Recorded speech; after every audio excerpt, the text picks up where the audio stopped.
Hello and welcome, brought to you by Eastbridge Education. A frequently asked question is this: is investing in the stock market risky?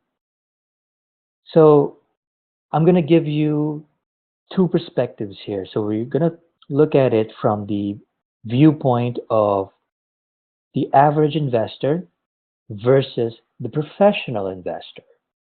And you'll notice that it's actually different for both. So here's how it would generally look. So if we do a risk graph, this is the risk graph of the average investor. So on one side, let's put return, and then on the other side, we're going to have risk.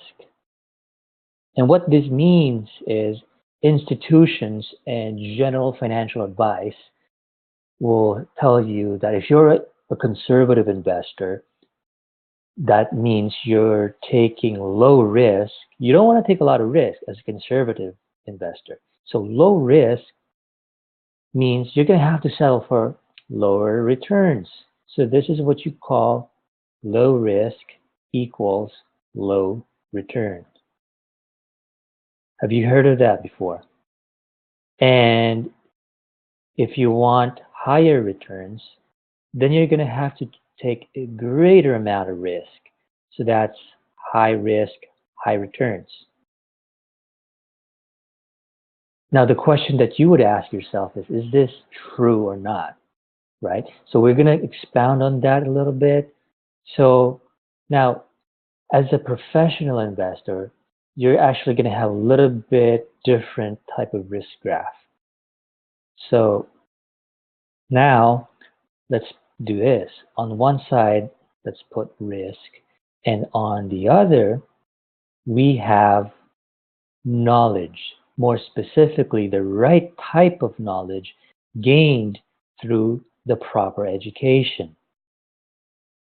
And the arrow here points down.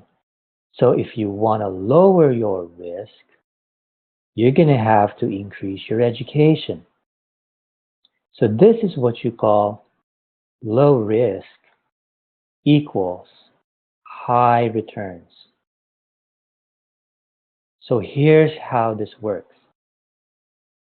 If you increase your education, you're lowering your risk. By lowering your risk, you're losing a lot less. By losing a lot less, you're gaining a lot more.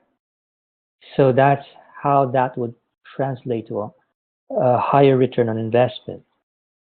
So a lot of people have never heard of this before because they've been taught and pre-programmed to believe the one on the left. So what is the difference here? The one on the left is a function of a product. And what is a product? An example would be a stock. A stock is a product, a mutual fund, a piece of real estate,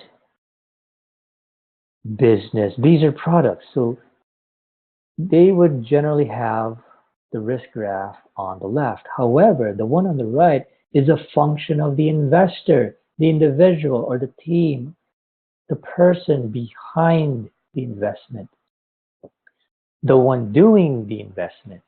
So as a beginning investor, or rather a beginner investor who wants to make the transition into a professional investor, then you're going to have to now get more education and understand these new concepts that you may or may not have heard of before. So I hope that clarifies this issue on risk.